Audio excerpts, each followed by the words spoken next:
We are more than just one coin.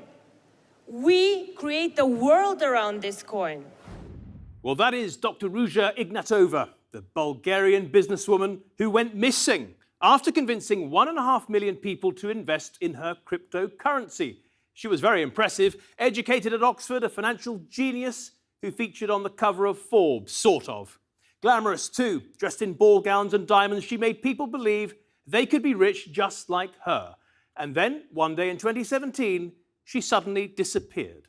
And now she is wanted by the FBI for alleged fraud and is the subject of a major BBC podcast. In a moment, we'll be speaking to a Scottish woman who says that she lost her life savings. And we'll hear from the American who tried to warn her. But first, an introduction to Dr. Ruja and her creation, Onecoin. Knowledge, power, and money. That's what makes us successful. Let's give a warm applause for our creator, Dr. Ruja. Applause, please.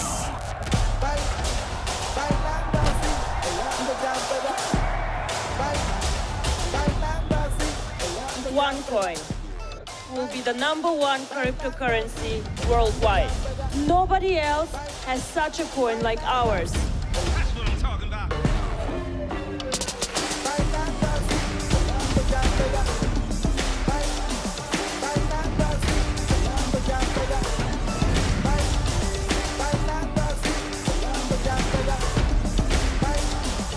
We will write history. Nobody can compare to us.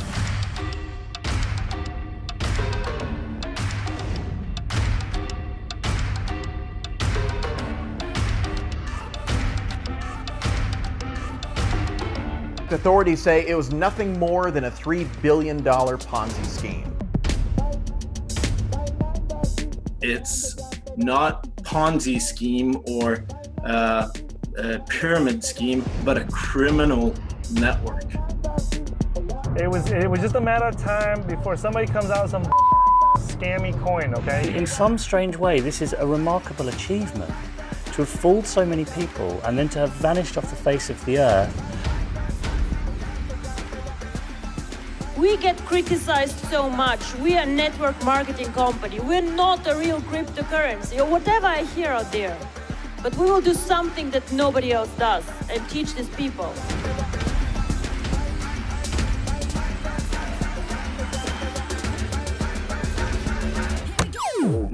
So, where is the crypto queen now? That is a question we'll be asking later in the show. But for now, let's just try to get a grip on the scandal itself. We're talking about Onecoin, a supposed cryptocurrency which the FBI calls an old-school pyramid scheme on a new-school platform. The company is still operating today and still has numerous websites, including this one. And that's despite its founder, Dr. Ruja, being on the run from the FBI and her younger brother being in a New York jail awaiting trial. He's charged with conspiracy to commit wire fraud. Well, we contacted the company for a statement, but unfortunately it didn't get back to us. But it has issued this statement in the past. Onecoin verifiably fulfills all criteria for the definition of a cryptocurrency. Well, our guests, of course, certainly do not agree with that.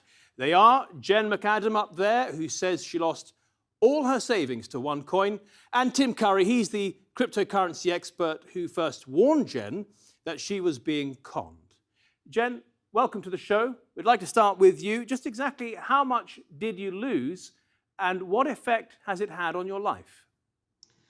I personally lost 10,000 euros and friends collectively our loss has been 250,000 euros. It has been absolutely devastating for the last, since early 2016, when I first invested.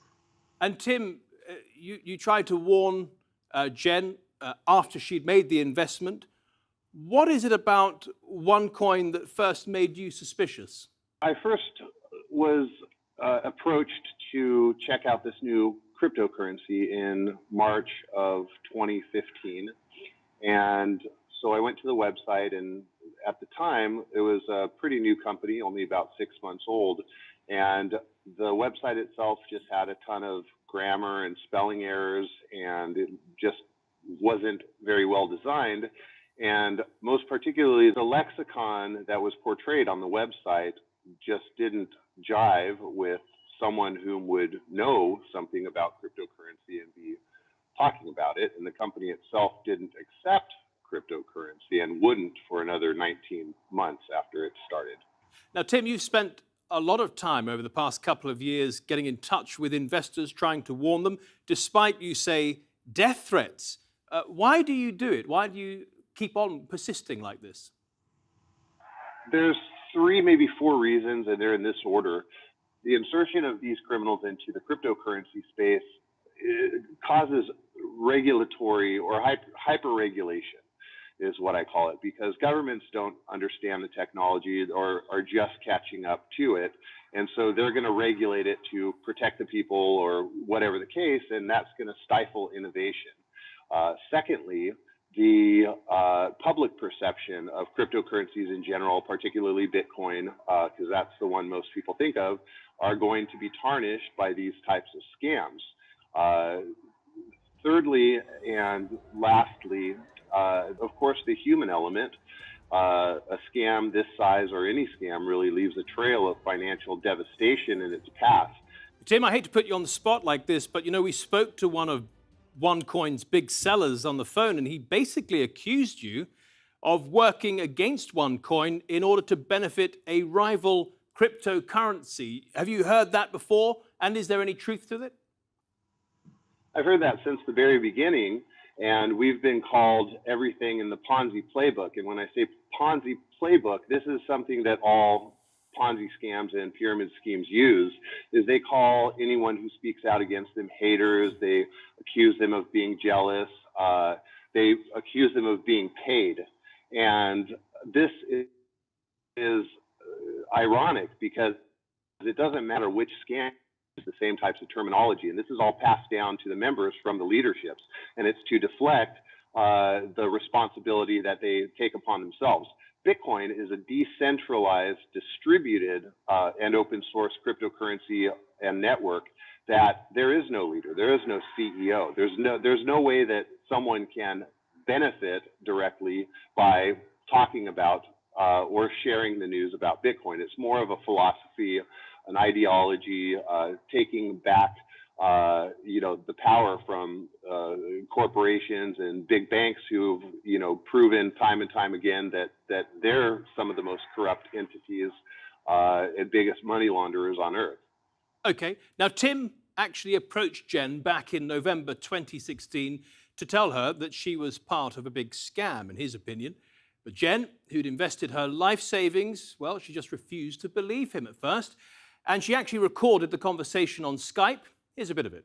You need to stop harassing people and you need to stop upsetting people because this is... No, I'm not going to do that because you people are scamming people out of money and this company is going to crash. It's going to collapse. And obnoxious. I have never met anybody like I personally... I don't give a okay? It's a scam. It's a scam. The way that you're speaking, it's disgusting and we're meant to, and people have to take you serious. Oh, come on. Jen, now that you feel you had your eyes opened by Tim and you look back at yourself then, how do you feel about that conversation?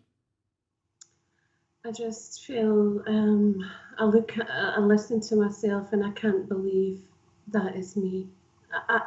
It's as though I'm a different woman. Utterly brainwashed by it all. And at that time, I just did not know about and I just didn't understand blockchain technology. What the information I knew was from Onecoin. When you purchase your Onecoin package, you're entered into a Onecoin WhatsApp groups. There's many of them. And in this WhatsApp group, Tim's name was mentioned and you were told to block him automatically. He was a Onecoin hater. He advocated for Bitcoin and he did not want to see Onecoin become the #1 cryptocurrency. So when Tim messaged me one Friday evening in November 2016, and this happened over the weekend. It was constant. You know, he was giving me information that it was just so much information, and my defences were up straight away because I'm thinking what I've heard in these groups. This guy, you know, I was told he was crazy. So you were convinced that Tim was the liar here and that Dr. Ruja was the real thing. Tell us how you came to believe so deeply in Dr. Ruja. Well, initially when I was shown Onecoin, just before I invested, you're shown you're invited onto a webinar, and these webinars are held daily and through the night, 3-4 times a day. And so you're invited onto this webinar, and you're shown the story of Bitcoin. Then you're showing the story of the founder, and you're showing clips of the video of when she attended the Economist Economic Summit. She's standing, she gave a 15-minute presentation. You're showing that she's on Forbes Bulgaria front cover, which is a lie. It was a second page advertisement. She was shown to be on Financial IT magazine. You're told that she's a doctorate, you know, she has a PhD. She comes across very astute. And I looked at her and thought, wow, because previously I was a businesswoman, and I just thought, oh my goodness, this woman, she's achieved all this. I just thought it was fantastic. When you see her associated with The Economist, with Forbes and others, and even that glamorous party, her birthday party, in which she had as a guest performer Tom Jones, for you felt she must be legitimate. That's exactly what I felt. They were what ticked the boxes for me. You invested, as you say, around $10,000, all the money your father had left you just recently, really. What were you hoping for when you put your life savings into Onecoin? Well, that money that my father left me, I wanted to do something good with it. You know, he was a hard-working class man. He was a miner. He lived to his 92. He was a good man, and I wanted to do something good with that money. So I was looking for an investment opportunity. My best friend knew this, and that's why she approached me. And I really thought this was a good investment opportunity. I thought this would be the best place for my dad's money to go. And have you spoken to the company? You can't call them. There's no phone number to call them. And when you email them, you don't really get a reply. I did receive a reply once I started speaking out publicly about this scam. And but my reply was from a solicitor that Ruja Ignatova and Onecoin Limited had sent to try and silence me from speaking publicly. Okay. Well, you know, at first glance, Onecoin does look just like any other cryptocurrency. It has a fancy website, you pay your money, and you're supposed to get an online account so you can monitor your investment. But crucially, Onecoin allegedly doesn't have what's called a blockchain, although it says it does. Well, why is that important? Take a look. A cryptocurrency without a blockchain is a bit like a car without an engine, made of cardboard. It looks good, but there's simply nothing behind it. And here's what I mean. In the real world, a mint tries to make it impossible for notes and coins to be forged. In the online world, a blockchain ensures that no one can forge a crypto coin, and that security gives it its value. So, without a blockchain, experts deem Onecoin totally worthless. But of course, Onecoin disputes this. It says it has got a blockchain, it just can't tell us about it. But that claim hasn't convinced any businesses. You still can't spend it in the shops, and you still can't sell it and get hard cash. But Dr. Ruja said, there's no need to worry. This exchange one day will be switched on and be a global exchange for everyone. But fortunately, Onecoin has built a special online marketplace where you can spend your Onecoins. It's called Deal Shaker. charming little items such as these handmade accessories, or these hand-finished candles. Or if those don't tempt you, what about a bunch of pineapples?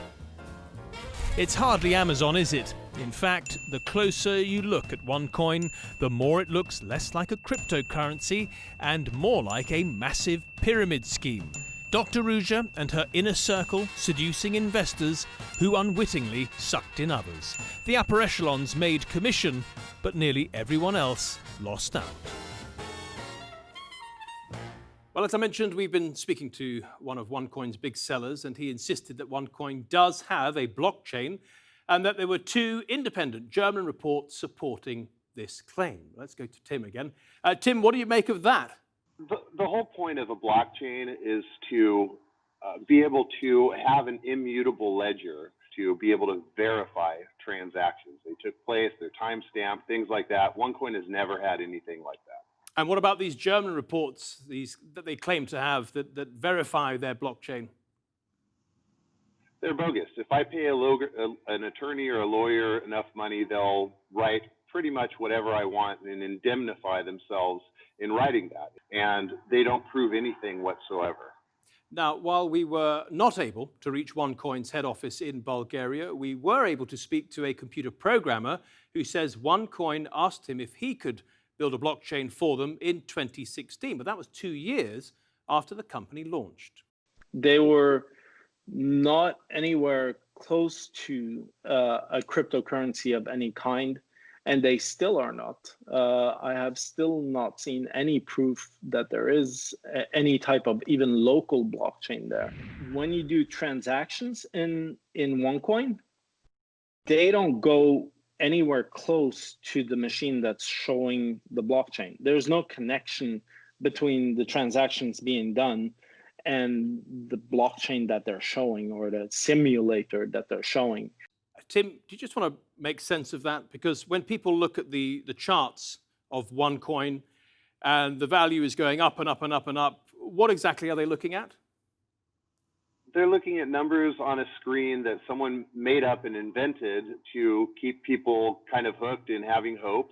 Onecoin's value is simply a number that's invented by Ruja Ignatova or the company. And the only way for anything to have value is if there is a market that determines that value. Value is created based on supply and demand and buyers and sellers. And there is no such thing that exists in Onecoin. And it's not coming? No, you can't have an exchange if you don't have a blockchain because you don't have a coin. All you have is a coupon on a SQL database like airline miles or like Starbucks stars. It's a coupon. It's a PONZI points in a database. Okay, well, this is what Onecoin says. They say its value is confirmed and reflects constant worldwide trading activities such as the Deal Shaker platform, one of the major global trading platforms. Jenna, were you able to buy things from Deal Shaker? Have you ever tried? No, because at the time they were just starting to build Deal Shaker, and when they did, it was nonsense. You know, it was cheap rubbish, and even then, it was you had to pay in fiat and Onecoins. Yeah, I wanted to interject that in terms of Deal Shaker, not only is everything overpriced and typically portion one Onecoins and a portion fiat currency, but it's a self-arranged shipping platform. So imagine that you go to Amazon or to Alibaba or something like this, and you say, oh, that's really cool. And then you have to, you want to buy it, and so you pay for it, but you have to arrange the shipping yourself. That's how the platform Deal Shaker works. It's a self-arranged shipping platform. It's ridiculous. And Jen, have you ever gone to the police about this?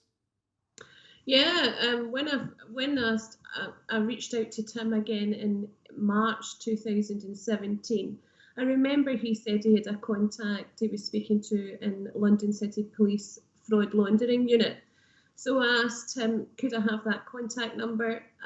Called the following day. I spoke to a DC there. He confirmed Onecoin investigation in the UK and believed that it was a Ponzi fraud scam. He advised me not to invest any further and also to advise others, which I did the following day. Well, Jen mentioned the London City Police there. They deal with the fraud in the United Kingdom, and they've dropped the investigation into Onecoin, but insist it doesn't mean that there isn't a problem with it. In fact, it says it agrees with foreign law enforcement agencies and is cooperating with their investigations. Well, presumably, they are referring to the FBI. And, you know, despite the FBI investigation, the disappearance of Dr. Ruja, too, there are still people out there who believe or say they believe in Onecoin. Here's a couple of comments on YouTube under an interview Jen gave to the BBC just a month or so ago. They say, "I'm invested in Onecoin and I'm very happy with that and changed my life for the best." Another one says, "Onecoin is a real financial revolution and future of payment. I'm surprised for BBC professionality." And finally, we strongly condemn BBC blackmailing. We 3.5 million. We are educational opportunity and financial revolution. No one can stop us. Jen, I just come back to you for a moment. Obviously, these people hold the opposite view of you, but you understand how they feel, don't you? Why do you think they continue to feel that way? Because that's what they're continuously told in the groups. And when you don't understand blockchain technology, or you have no knowledge of it, or cryptocurrency, you believe everything you're told. I empathise with them because I was once there. I was once that person. That's what you're told. And when you're in these groups, you believe everything you're told. Outside, you think you're told that everybody's a hater. Don't listen to Google. It tells lies. You know, the investigation in the UK, it's wrong. So people don't even pick up the phone to call. Now, as we mentioned at the top of the programme, Dr. Ruja and Onecoin are now the subject of a major BBC investigative podcast, which found that a significant proportion of Onecoin investors in the UK were from the South Asian Muslim community, and they were attracted by Dr. Ruja's pitch, which was aimed directly at them. Now what we want to do, and this was very, very dear to my heart because I know we have so many customers who are Muslims, we now have upgraded the CoinSafe product not to give you interest, but the CoinSafe product can generate gift coins for you. So if you want to use the CoinSafe product, you will be asked to tick a box if you would like to use the Sharia-compliant version. Now, interestingly, an Islamic finance center in Pakistan did grant Sharia compliance to one of Onecoin's products. However, it subsequently withdrew the approval after Onecoin erroneously claimed the whole company was compliant. Well, we spoke to an Islamic scholar who has looked into Onecoin in the United Kingdom, and he didn't like what he found.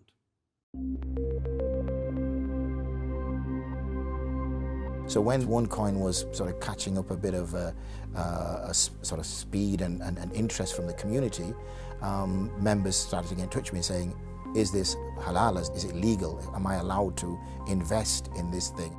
The first thing that I saw, which was quite concerning, was that there was a compensation plan associated with the Onecoin. And that was very much set up as a multi-level marketing, some would say a pyramid marketing, in which individuals were being recruited, and those individuals being recruited had an upline and a downline. So really, as soon as I saw that, I thought, this does not sound right. So when I looked at the terms and conditions, I could see most of the conditions were based upon giving an unfavorable advantage to Onecoin. And that's what I pointed out in my first fatwa. Whether the cryptocurrency side of it exists or not, that itself is questionable.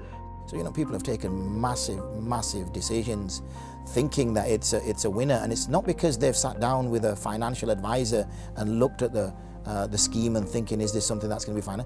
They've gone by uncles, aunties, brothers and sisters saying, look, this is a winner, and I've just put 10,000 in it. I don't want you to be left behind. And that kind of emotional pressure, you could say, or that social pressure that's around these sorts of things, that's what's really done it. Now, Jen runs a victim support group. So, Jen, I want to ask you, how many calls have you had, or emails or whatever, from the Muslim community? I couldn't even count it. Since we opened up the first group in April 2017, we now have victim support groups covering every continent. And what do they say to you typically? They're so upset. A lot of people are that they go between severely depressed, anxious, sad, upset, and even I've spoke to so many people that has even been left feeling suicidal. The biggest investigation, the most important one probably, is taking place in New York. When you watch that from over in Scotland, do you feel any hope that you'll get your money back? I'll always keep hope for that. When I opened up the first victim support group, it was to share the truth and to see justice happen. And many victims now, that's what they want. I think that's what will bring a lot of peace to many people. Whether there'll be a victim asset recovery fund down the line, I hope so, but at this time I can't see. Well, Jen McAdam and Tim Curry, thank you very much for your contributions to the Nexus today, and thank you for watching. Remember, you can check out our YouTube channel online, but for now, goodbye and see you next week.